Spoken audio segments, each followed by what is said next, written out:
Hey guys, before the video starts, I just wanted to quick shout out my Twitch channel, twitch.tv/snowasp.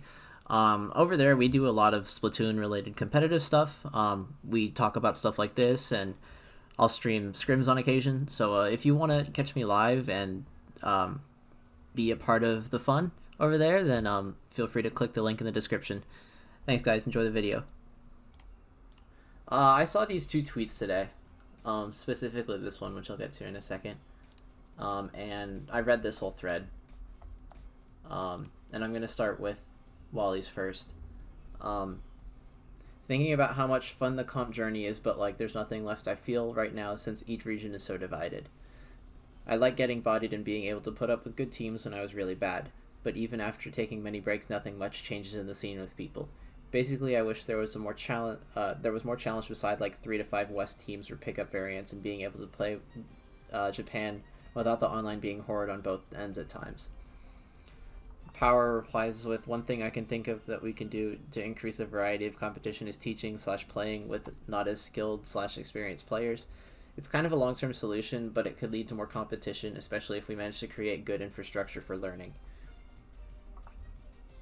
And Chara's like, I agree with this. I try to play or look around like a solid +2 or so level players. And then Power, this is the thing I really want to capitalize here. He says that's a good start. I think my concern goes beyond that though. I'm pretty sure there are a bunch of players not in the plus servers that have a hard time improving at the game.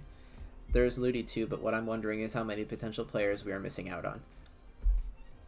And this also kind of ties into what Skrub says. And I'm only gonna read like this first one here, and then I'll summarize the rest of the thread. Skrub says, I don't agree with private scrim servers. I don't think it's viable. Private servers mostly mean small groups, which means less variety, and you're playing against the same people over and over. Sometimes it's better to play a wide range of play styles to be prepared for anything. Now, of course, higher level players don't want to play with the low level because there's nothing to gain for the higher level team. But I think having a big public server where all skills join and look together. And the rest of this is to go that just says that kind of like finding that middle ground of how to find scrims is kind of difficult, especially when gauging skill level, because XP/div doesn't really matter, and X rank is too easy. And then this down here, this is the other thing I thought was interesting. Now, I only brought up this topic because I look for Valorant scrims in public servers, and teams look for scrims based off of ranks in Valorant. This makes sense because Valorant's rank system is well thought out and is pretty accurate. But to conclude, the community as a whole, IMO, won't see improvement, and only top teams or people with clout will thrive. And I don't think that's healthy from a competitive standpoint. Do I know how to fix it? Not at the moment, but I will be thinking. And this is where I woke up today and kind of was thinking about this a little bit, and I saw this tweet. I guess it was from yesterday, but I saw it this morning, and was like, hold on, I have an idea. And I toyed with it over the course of however many hours I've been awake. And I decided that in the end, it might have been tried before and failed, but I don't know if it was necessarily executed in the right way. So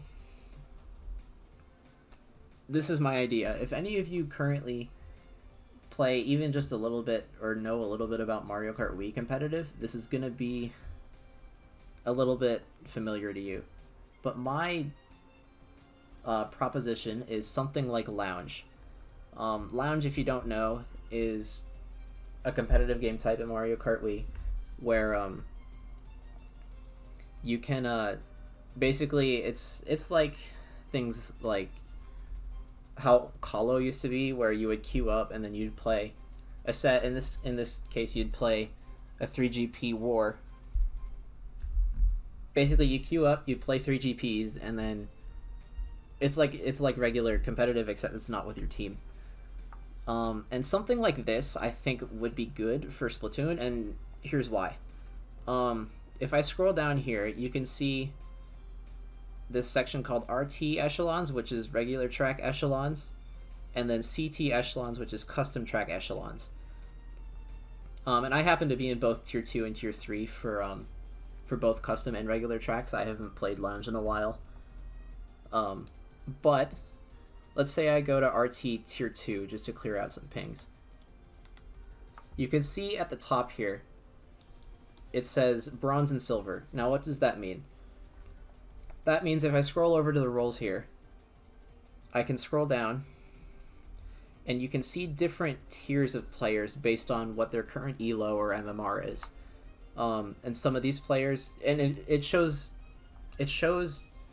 the players in a list based on what their highest role is. So for these players, they're all RT bronze or silver, but these players might be CT gold. Like this guy is CT gold and RT silver.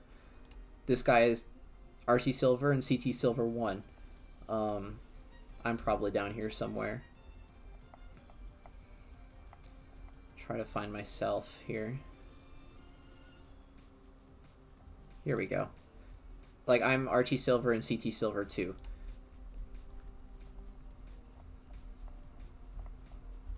So basically, the point of this is you have different tiers based on who can play together. And of course, RT tier 1 means that since I'm silver and I cannot see it, then that means it's just a bronze tier. If I go up to tier 3, then I see, oh, tier 3 is silver and gold 1. So that's who can play in RT tier 3. And it's the same thing for custom track, except a little more broad because there aren't as many players that play custom tracks. If I go down to CT tier 2, I can see that CT tier 2 is silver 1 and silver 2. And that CT tier 3 is silver 2, gold, platinum, diamond, and master. Which this is kind of like the big... It's kind of like this unranked tier here, without silver 1 and bronze. It's an interesting concept, and it doesn't develop more than that until we go over how the... What's it called? I need to find the leaderboard. How the tiers are broken up. Leaderboard. Here we go. Here we go. Lounge website. Let me bring back Chrome for a second. Here we go. Here we go. We can see MarioKartBoards.com/lounge. And if you click on regular tracks, you can see the leaderboards for the regular tracks. We can go back and click on custom tracks to see custom tracks. But regular tracks is more players, so I'll use this as an example. And here, a bunch of these stats don't matter for this purpose here. But we can see that all these players with this light blue shading here in this MMR column, all would be the same role. These guys are the highest, have the highest role, which means they would be able to play in like tier 5, tier 6, stuff like that. These guys with the more cyan color, not cyan, but like turquoise teal color, they would likely have permissions to the same channels, but they also can go a little bit lower. Now I get down here to gold, where gold, I believe, I don't know if I'm right because I've never been this high, but gold and would not be able to see like the top tier, but they would be able to see the tier with like masters, diamond, and gold. Or is this platinum and diamond? I don't know. It's something like that. But then these gold players would also be able to see... Oh, I didn't realize there was more than one page. These gold players would also be able to see, if I can get to silver... Here we go. They would also be able to see tiers lower. And in this case, since I'm at a certain point, they would be able to see down to tier 3, as long as they're gold 1. Gold 2 wouldn't be able to see tier 3. And that's how you would separate skill in a big giant server like this, which has, if we go up to the top, 3,136 members. And then whatever role lets you see what channels, you can queue up in any of those channels. But say you're like, oh, I only want to play with platinum or diamond players, right? Then you would only queue up in these higher level tiers. Basically, if you were up this high, if you were in platinum, and only wanted to play with other platinum or diamond players, then you would queue up in that higher tier. You might not always get a game, which results in the lower tiers always having more activity.